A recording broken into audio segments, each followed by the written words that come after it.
So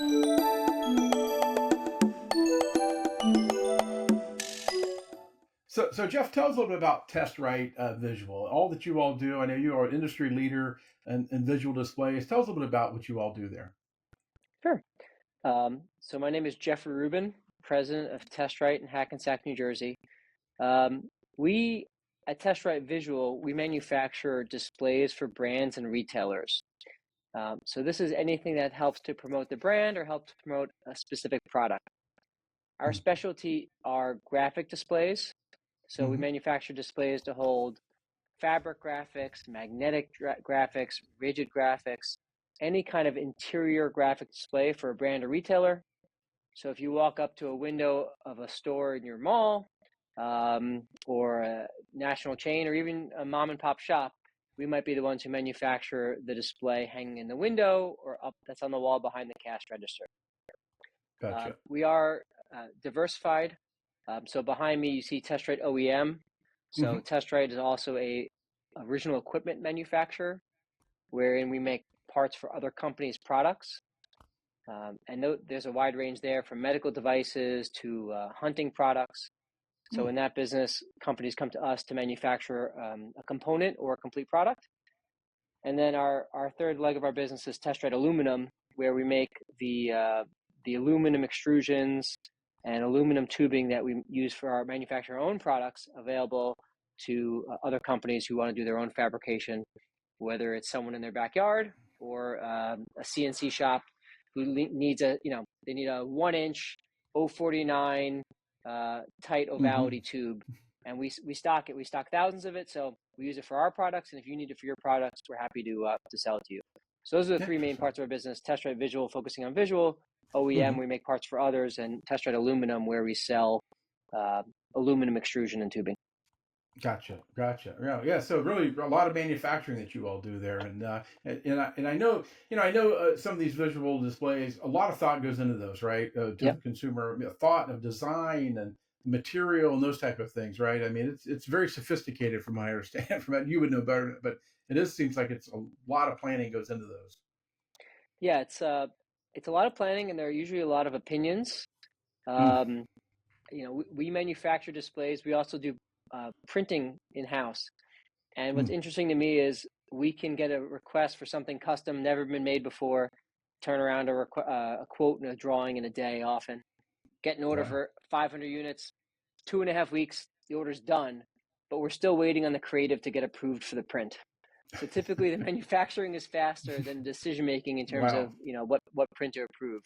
Right. So the hardware is something where you can get to the best version of a Mm-hmm. design, and you know it's good and you can go ahead with production. The print and the creative side is a little trickier because there is no end to how many times you can rev through a graphic. Right. But yeah, we're very Right. proud of the displays that we design. Right. Yeah, I was going to say. So we're going to talk about you all had recently added a powder coating operation, but Yes, let me sir. ask you. Let me take it back. How were you getting parts coated and things coated before previously? So we sell products with two main finishes. The first is anodized. So a lot of Mm-hmm. our aluminum extrusion is anodized. There's a brightness and visual attractiveness of anodizing that you just can't get with powder. And then Mm-hmm. the second most popular finish that we do is powder coating. Mm-hmm. So for powder coating, we were relying on a third party company Gotcha. who was picking up a truckload every day and Mm. delivering the next day. So we had a very good service from a powder coater who was local to us, um, and they were a great vendor. They were you know they were at the top of our list every year of companies we gave the most business to and who we were also happiest with. Mm. Um, but at the end of the day, it still made sense to go ahead and do it ourselves. Right. Um, Were you all, the anodizing part? You were outsourcing that? Is correct? And do you still outsource correct. We, that? we we we send that out. We send out the anodizing. Gotcha. Gotcha. So when did you kind of, and again, things have changed. It seems, even especially in the past 5 or 6 years, turnaround time and getting products back. And I know you like to control that manufacturing process, Yep. keep it in house. When did you all start thinking that maybe we could bring this in house and make things better for us? When did you start that planning? Um, So it took a few years to get to the point where we decided to move ahead with the powder coating. For us in the Northeast, real estate is a key factor. Hmm. So part of it was having enough space to be able to build out our own powder coating line. We knew that the company that was doing the work for us had a conveyor belt line, which is sizable, Hmm. takes up quite a bit of footprint. So we wanted to make sure we had the right space. And also for us, it wasn't just a matter of do we want to do powder coating? It was sequencing. So Hmm. our core business is manufacturing. Uh, um, and then onto that, we've added large format digital printing. So we print on Hmm. fabrics, we print on boards. And we wanted to make sure that we were taking on this new piece of business, this printing in house. We wanted to make sure that we had really understood and got our arms around that and got that into a good spot before we added powder coating. Great. So they're both natural extensions to what we do. A display without finishing, if it's got a steel base, doesn't do much for you. You got to powder coat it. Hmm. Also, the display without the graphic doesn't do much for you. And we know that a lot of companies want a one-stop shopping solution. So, for us, it was about sequencing to make sure that we had taken care of what we had already Hmm. endeavored to do and taken on before we took that next step into moving ahead with powder coating. Gotcha, gotcha. And I know it just came online this month. So it's actually you put this into your existing facility? Is that correct? Or Yeah, so we have three facilities on the same street in Hackensack, New Jersey. Mhm. So we put it into one of those that we already that we had. It is fully up and running. We are powder coating. 100% of our products are now powder coated in house, um, and we are starting to do powder coating for others as well as Gotcha, the opportunities arise. gotcha. What is this? You say the other place had a conveyor. Do you have a conveyor, or is it a batch operation, a Yep. So booth, we have or? a full conveyor line. We can do parts up to 12 foot long Hmm. in line. We can do 4x8 sheets. We have I think about a 68-inch high parts. We can do vertical, Hmm. and then horizontal. We can go up to 12 foot. And the visual displays, anything over 12 foot is impossible to get to a store. But there are Right, applications. We've done rods for supermarkets as an example, where a 12-foot line was extremely helpful, extremely important right. as you're building out a full retail store. 8 footers versus 12 footers, you just have less labor to put up 12 footers. You have one third as many pieces to mount. Hmm. So we can do 12 footers in house, and part of the design was our industry. A lot of what we do is out of aluminum. So I Hmm. mentioned anodizing as a finish, which is great, but in retail, each store wants their store to look a little bit different. So whether it's Hmm. matching a PMS 485, Right. which Hmm. is close to an RAL 3020, or a Hmm. customer wants a purple that matches their brand color. Powder coating is a great solution for that. Right. Right. Um, Hmm. and and our specialty, we do a lot of steel parts, but we also do a lot of aluminum parts. So Hmm. we set up this line with the aluminum parts in mind, and specifically the kinds of elements and pieces that display builders like ourselves work with every day. Right, right, yeah. Did you bring in a consultant to? How did you all kind of do the design plan of this addition to? I mean, adding this into your. Did you bring in somebody who knew a lot of powder coating that could help you plan it out and integrate all the parts and ovens and guns and all those things? How'd that all go for you? So we reached out to a company. My father, who's also the CEO of our company and my business partner, has proposals going back to the 90s all the way up through whenever the last one was, 2023, 2022. And so he can track you can go through his file of proposals to track the progression of cost of putting in a powder coat Mm, line over the years. But that company has been doing powder coat installations for decades. Slocum Engineering is the name of the company. mhm, John Bradshaw is the person we work with. So he shepherded us through the process. So he essentially gave us a proposal that would have everything soup to nuts, from the conveyor belt line itself, the powder coat booth, the guns. Um, so we basically signed up with him, and then he was the one who was essentially general contracting from a powder coat line perspective. gotcha. It was on us any of the site work in terms of plumbing and electrical and utilities. In New Jersey, these things can be challenges. Right. But we were not in this ourselves, trying to pull the parts and pieces together ourselves. John Bradshaw from Slocum Engineering Hmm. helped give us that cohesive one stop approach, Gotcha. so that we knew what we were getting into at the beginning.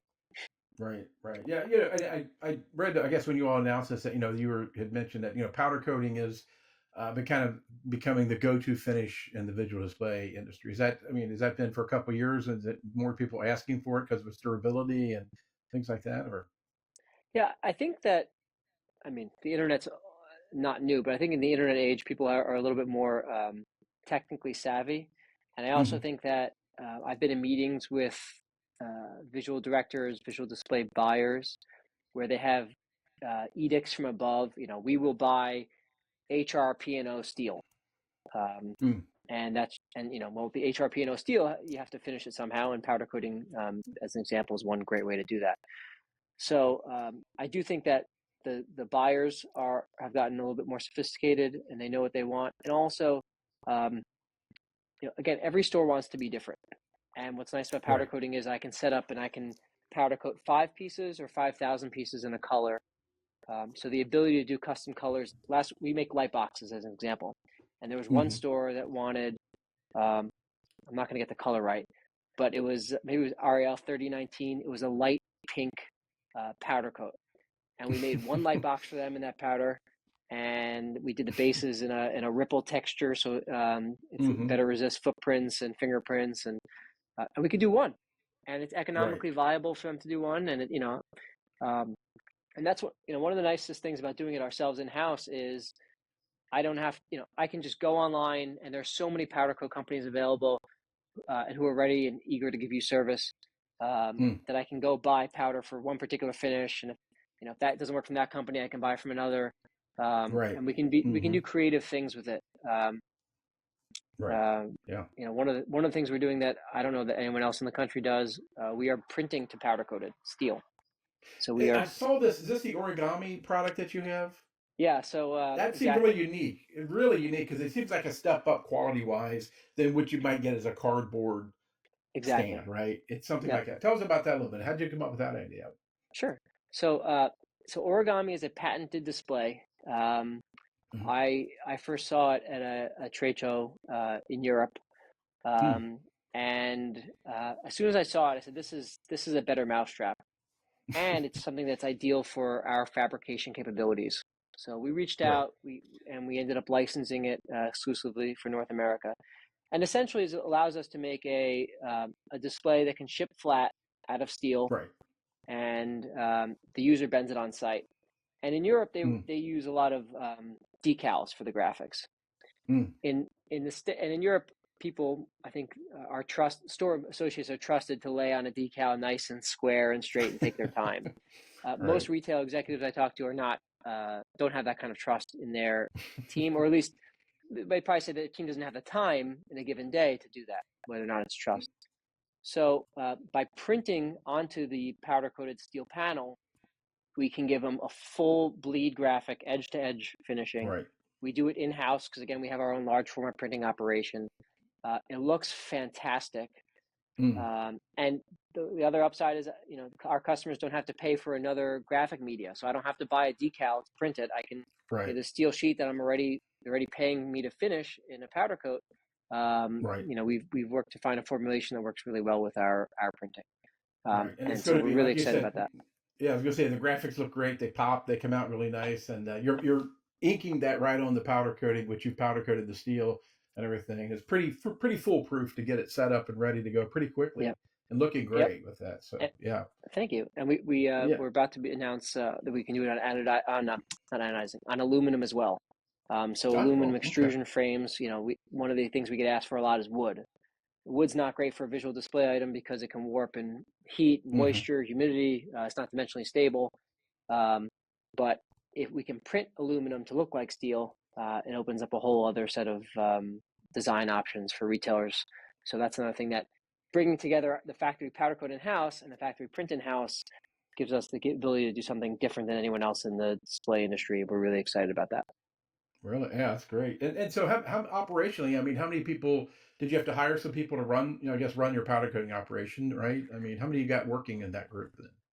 Right now, we have uh, 7 or 8 people working full time on the powder coating line. Okay. Um, right now, we're at one shift. We are hoping to get to two in the not too distant future, in which case we'll add additional folks. And we've Hmm. also, the way we typically work at Testrite is we try to bring in some people with experience. So we have some folks who have some experience in the powder coat world, Gotcha. um, and adding our own people and giving opportunities to people who are already here. So we always try to do a mix, give opportunities to people who are already in house, as well as hire some folks with experience and train others. So it's a mixture Right. of all three. Right. Yeah. It's got to be a great luxury to have those really fast turnaround times to be able to really control the process. You know, to put it on a truck and ship it out and wait for it to come back. You can pretty much you've got everything that you need right there. That's got to be a great luxury as a manufacturer and you know and an OEM to be able to do that. It is, and part of, we're American manufacturer. I didn't say it up front. Family owned and operated Hmm. for 106 years. The company was founded by my great grandfather in 1919. And as an American manufacturer, if I'm slow, I'm dead. Um, just the reality of it. Right. If a company's got to wait, you know, 3 weeks, 2 weeks to get a prototype done, they can air freight something in from another country. That's just the Right. reality of it. Right. There are tariffs now. Those tariffs, who knows how long they're going to be in place. Even with tariffs, some things are economically viable, others aren't domestically. But where we excel is speed, quality of our communication, doing what we say we're going to do. Promises kept is one way of putting it. Um, Hmm. and so, yes, having the in-house finishing, the in-house powder coating allows us to save that extra day and be able to commit to getting things out the door faster, and also to experiment more. And ultimately, to make a beautiful display, you got to try things out, and doing more of the steps that we do in house, the better. And truth is, we can now, customers are turning to us for projects they never have before because we do the printing and because we do the powder coating. Right. So we can help out with a wider range of projects. Right. Yeah. And it seems in that industry, things move pretty quickly. Ideas, I don't want to say fads, but new, like you said, the new displays, it moves, you got to move quickly. It seems like you've got to move quickly, while it's, or else, like you said, you'll be left behind. Somebody else will do it for them with I mean, that. there are a couple parts of our business. There was a point in COVID where we made hand sanitizer stands, and there, as fast as we could ramp up, there was business. So there's some times where it's like that, and there are other parts of our business where we'll design a display, and it could be 6 months before we hear anything, and 2 years Right. from now, we get a PO, we get, hey, what's your lead time? Hey, I've answered that question 4 times by now, 5 times. You answer it, and they go, okay, here's the order. It's like, wait, I quoted this 2 years ago. I do have to take a look at the pricing, but things I can got really it. take that long. There's Right. a national retail chain I spoke to um, about 9 months ago now, so it was 6 months before the election, and they said they weren't. Uh, they weren't going to do anything because they were worried about the tariffs, and B, the last project from design concept to implementation was 4 years. Mm. So yes, things go faster in displays. As soon as they make the decision they want it in store yesterday, we can make it faster than they can approve the graphics. And oftentimes things take forever to go from concept to moving forward. So all these Right. things are true at the same time. You have to be able to rush it, go quickly as soon as it's approved, but it can be a pretty long germination period before you can get there.